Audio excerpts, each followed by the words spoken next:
Halo semuanya, Saya Paina. saya Selvi. Saya Dewi. Biasa. Kami dari kelompok 6 Mahasiswa Universitas Teknologi Mataram.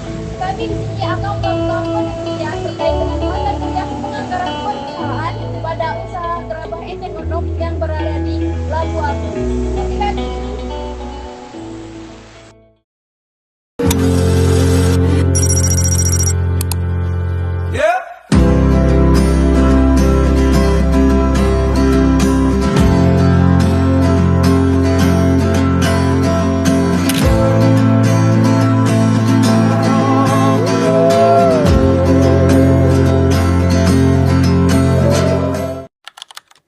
Ini yang enceng yang tadi mau dipesan ini sudah saya kirim kemarin 5 biji untuk di ACC bayar dan alhamdulillah turun order.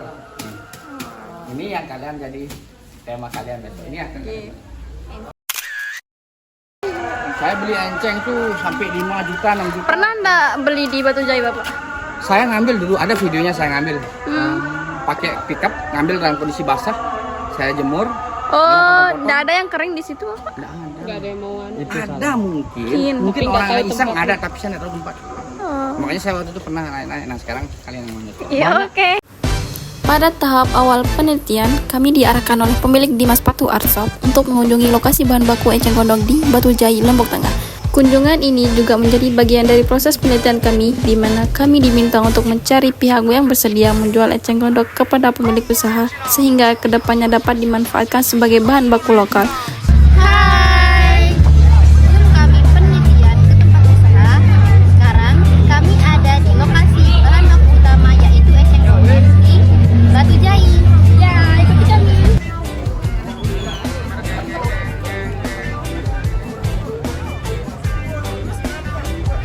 Pada tahap ini, kami melakukan tanya-tanya langsung dengan warga sekitar.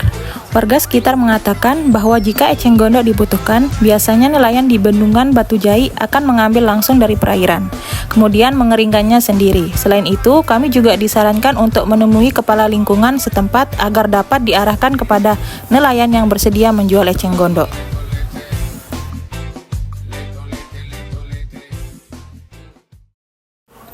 Ini adalah proses pembuatan gerabah yang diproduksi oleh Mitra Dimas Patu Art Shop di Banyumulek.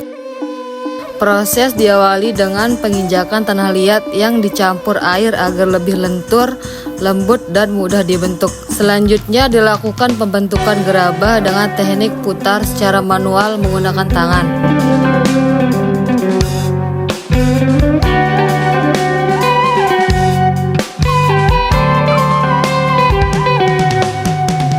Menahkan dekuni sasa Kembang gunung segara muncar Nganjeng ketah gunung lingkari Sino lambang sasat melombo.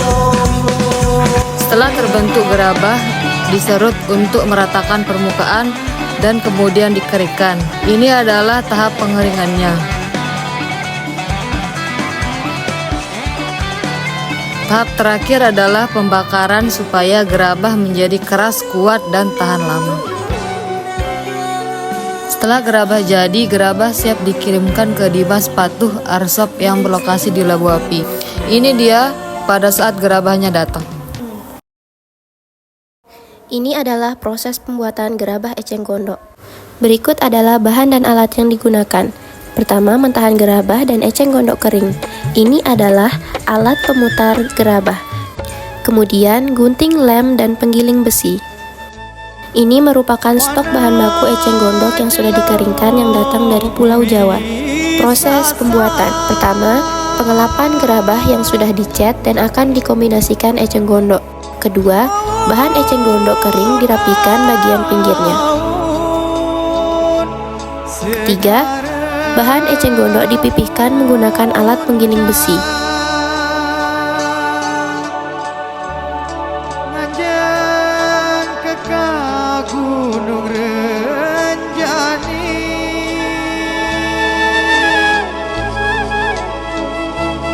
4.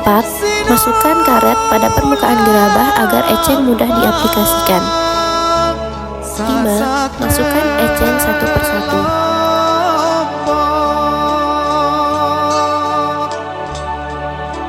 polos bener tingkah laku.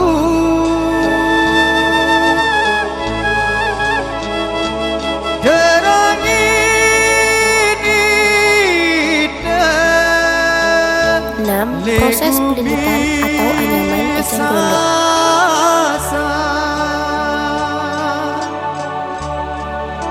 Hendak sombong, hendak cekak,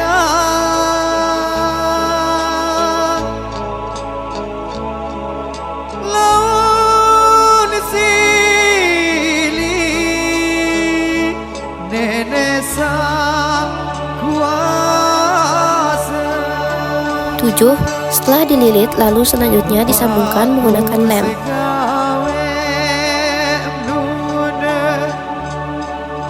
8. Proses perekatan eceng yang telah dililit dan dianyam pada gerabah.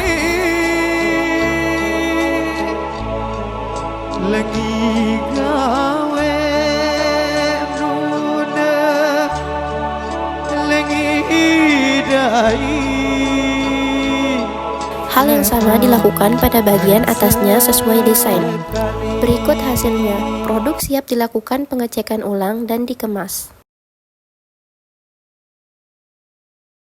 Selanjutnya, tahap wawancara. Terima kasih banyak atas waktunya Bapak. Jadi kami ingin menggali informasi terkait usaha Bapak ini, usaha eceng gondok ini untuk keperluan penelitian mata kuliah penganggaran perusahaan. Pertama, bisa Bapak ceritakan gimana sejarah berdirinya usaha yang Bapak jalankan ini? Eceng gondok ini kan secara ide varian produknya, bukan mengawali dari perusahaan ini berdiri ya. Jadi eceng gondok ini adalah varian dari produknya. Itu yang perusahaan ini berdiri tahun 95. Kalau nggak salah itu 23 Agustus 95. Itu dari almarhum Bapak. Kemudian almarhum Bapak meninggal kemarin 2020 September. Kemudian kita meneruskan. Nah, eceng gondok ini ketemunya 2021 acara di Praya sana. Kemudian kita lewat bendungan itu. Dan agak miris ngelihat kondisi bendungan yang banyak dengan eceng gondok, kemudian ada alat besar, alat-alat berat di sana yang kok dibersihin, kenapa tidak dibuat menjadi suatu karya atau apa? Karena karya yang sustain itu adalah karya yang sumber dayanya banyak dan tidak berhenti-berhenti. Kalau sumber daya sedikit, ketika di order tidak ada lagi, ya kayak gitu kan? Itu kan terus ada itu eceng itu. Dan pemerintah menganggarkan banyak biaya untuk terus membersihin itu, padahal itu tetap ada. Nah, kenapa tidak dari hal yang memang dianggap sampah itu atau hal yang dianggap hama atau mengganggu, nah, kenapa tidak kita manfaatkan menjadi sebuah karya produk? Kenapa ini? Kalau perusahaan ini 95 berdiri, kalian udah layak belum? Belum. Asik. Terus? Jadi itu dah sekaligus alasannya. Iya, jadi karena dia dianggap hama, kemudian pemerintah ngeluarin anggaran banyak sih itu kan? Sampai miliar. Iya, itu kan ada alat berat, itu stay di sana itu. Gerabah eceng gondok biasanya beli harian, bulanan, atau mingguan? Oh, kalau pembeliannya itu enceng per kilo. Kalau gerabahnya itu setelah 2 minggu baru kelihatan datang barangnya, karena kan proses buatnya lama. Selama 2 minggu sampai 1 bulan baru kelihatan. Kalau catnya beli per galon, Per ya, kan per 5 kilo itu.